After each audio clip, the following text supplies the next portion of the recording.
अंधेरा नहीं रहेगा। भारतीय सेना ने सौर ऊर्जा परियोजना से गांव को रोशन कर दिया है। कभी अलगाव के लिए पहचाने जाने वाला समीर गांव देश का पहला मतदान केंद्र भी है जो एलओसी पर बसा है। इस गांव का आधा हिस्सा पीओके में पड़ता है तो आधा देश का पहला मतदान केंद्र है। सालों से यहां बिजली नहीं थी, लोग चूल्हे में खाना पकाते थे, लेकिन अचानक उनकी जिंदगी रोशन हो गई। बिजली और गैस सिलेंडर दोनों इस गांव की तकदीर बदल रहे हैं। मेरी सहयोगी आशिक मीर की एक रिपोर्ट देखिए। भारत के आखिरी गांव तंगदार के सीमारी में हम इस समय है और तस्वीर आपको दिखाते हैं भारत के सबसे पहले पोलिंग बूथ की भी और इसके साथ लगने वाला पीओके का सीमारी।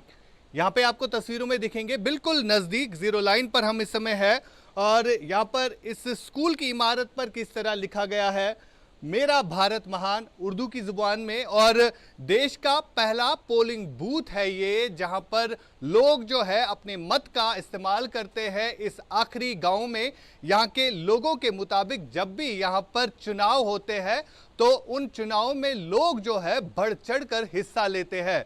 बीते साल जो इलेक्शंस जम्मू कश्मीर में कराए गए, चाहे पार्लियामेंट इलेक्शन हो या असेंबली इलेक्शंस हो, उनमें किस तरह से सीमारी के एलओसी के इस गांव के लोगों ने मत का इस्तेमाल करके यहां पर अपनी राय का इजहार किया। और सबसे बड़ी बात यहां पर यह देखने को मिलेगी कि किस तरह ये देश का पहला ऐसा पोलिंग स्टेशन है जिसका नंबर जो है 1 है। तस्वीरों के जरिए मेरे वीजे आपको दिखाएंगे, यहां पर लिखा गया है बाज़ाब्ता तौर पर welcome the democracy starts here, first polling station of India, world's largest democracy. यानी वर्ल्ड्स लार्जेस्ट डेमोक्रेसी की मिसाल जो है सीमा रेखा के इस गांव जिसका नाम सीमारी है। और यहां पर लोग कितने खुश हैं, चाहे हम सेना की अगर हम बात करें, साथ साथ यहां पर सरकार भी काम कर रही है, लेकिन सबसे अहम रोल जो यहां पर लोगों के लिए आसानी होती है वो यहां के जो फौज है, वो यहां की जो सेना है, वो लोगों के साथ किस तरह रहती है। हमारे साथ कुछ स्थानीय लोग हैं जिनसे बात करेंगे। ये देश का पहला ऐसा पोलिंग स्टेशन है जिसका नंबर जो है पहला है। यानी कितना फख्र है, आप भी इस इलाके के रहने वाले हैं और देश का पहला पोलिंग बूथ यहाँ पर है, क्या कहना चाहेंगे आज? देखिए, सबसे पहले आपका शुक्रिया अदा करते हैं। ये जो सिमारी इलाका है, ये जो सिमारी गांव है, ये हिंदुस्तान का लास्ट आखिरी गांव है। और अच्छी बात, खुशखबरी ये हमारे लिए कि ये इंडिया का फर्स्ट पोलिंग स्टेशन है। तो ये जो पोलिंग स्टेशन है बिल्कुल लाइन ऑफ कंट्रोल के नज़दीक है। और जैसा कि आपने देखा होगा, जो हमारे साइड में उस साइड पाकिस्तान है, वो सिमारी का उसका नाम ही सिमारी है। लेकिन अगर हम डेवलपमेंट की बात करें तो ये जो सिमारी हमारा इंडिया के अंदर सिमारी है, इसके अंदर अच्छी डेवलपमेंट है। और ख़ासकर जो रोल रहा है यहाँ डेवलपमेंट का, वो इंडियन आर्मी का रोल रहा है। बिल्कुल, अगर हम ये भी देखें कि बीते कई सालों से हम देख रहे हैं उस इलाके के लोग जो है लगातार सरकार के खिलाफ विरोध प्रदर्शन भी करते हैं। उनके ऊपर वहाँ की सेना जो है कहीं ना कहीं जुल्म भी करती है। यहाँ के लोगों के भी काफ़ी ज़्यादा रिश्तेदार जो है उन इलाकों में रह रहे हैं। तो क्या महसूस करते हैं इन सब चीज़ों को लेकर, भारत सरकार को क्या कहना चाहते हैं? देखिए, अगर हम बात करें जैसे आपने बताया रिलेशनशिप की, तो ये सच है कि वहाँ बहुत सारे जो हैं रिश्तेदार हैं यहाँ पे हैं। तो पहले से जब मुफ्ती सईद साहब की हुकूमत थी, तब जो यहाँ हमारा क्रॉसिंग ब्रिज है, यहाँ से क्रॉसिंग हुआ करती थी। तो बहुत सालों से क्रॉसिंग नहीं हो रही है। और जो लोग यहाँ के रिश्तेदार हैं वो चाहते हैं कि हम भी वहाँ जो हमारे रिश्तेदार हैं उनसे हम मुलाकात करें। तो उम्मीद करते हैं कि जो यहाँ हमारी मोदी जी की हुकूमत है, ये ऐसा स्टेप उठाएगी, जो क्रॉसिंग ब्रिज है यहाँ पे, ये कॉरिडोर ओपन करेगी ताकि जो यहाँ के जो इनके रिश्तेदार हैं वो उनसे जाके मुलाकात करें। हालत कैसी है उन लोगों की? आप देखते होंगे, टीवी पर भी आप देखते होंगे, क्योंकि वहाँ पर लगातार ये खबरें आती हैं। देखिए, टीवी में तो कुछ भी हो सकता है, लेकिन अगर हम बात करें हमारे सामने जो सब कुछ दिख रहा है, तो अगर डेवलपमेंट की बात करें, सब कुछ सामने है। तो जितना डेवलपमेंट हमारे इस एलओसी जो सिमारी इलाके में हो रही है, इतनी डेवलपमेंट वहाँ पे नहीं हो रही है। तो वहाँ पे देखा गया है कि जो आर्मी का रोल है वहाँ पे, ख़ासकर वो आर्मी उनको ज़्यादा सपोर्ट नहीं करती है।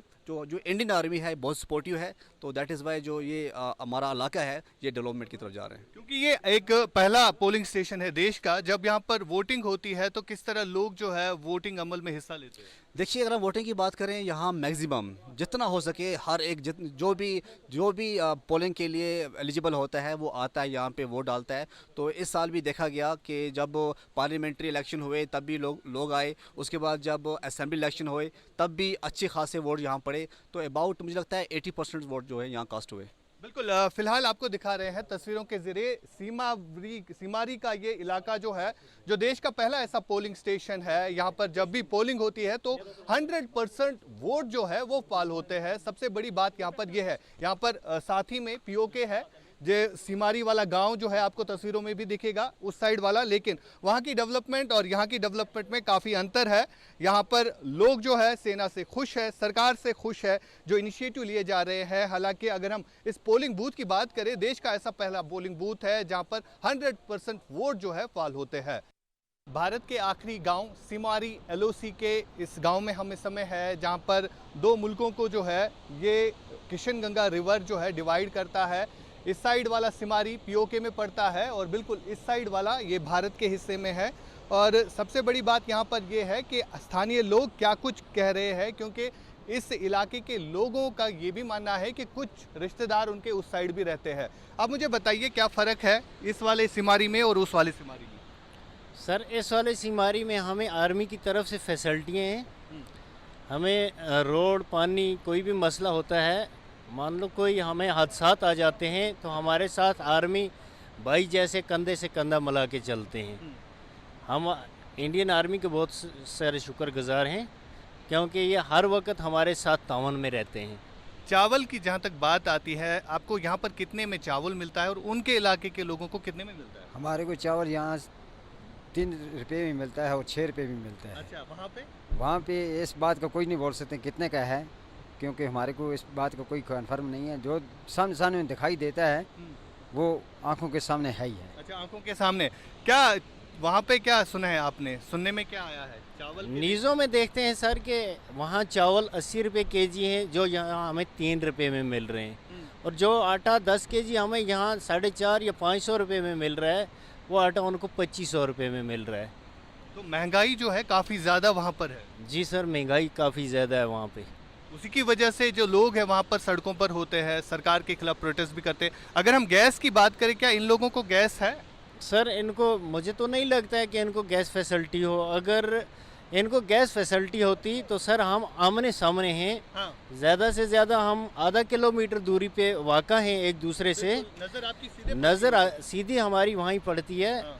और ये लोग हैं जो चूल्हा जला के रोटी बनाते हैं। अच्छा, चूल्हा जला, आप देखते हैं इस चीज़? जी सर, ये हमारे सामने नज़रों में आता रहता है। आप देखते हैं चूल्हा जलाते? चूल्हा जलाते हैं, सामने दिखाई। इनके पास गैस नहीं है। इनके पास गैस नहीं है, चूल्हा जलाते हैं, ये लकड़ी जलाते हैं। ये फ़र्क है, आप देख सकते हैं। बिल्कुल नज़र जो है इस गांव के लोगों की इन पर डायरेक्ट पड़ती है।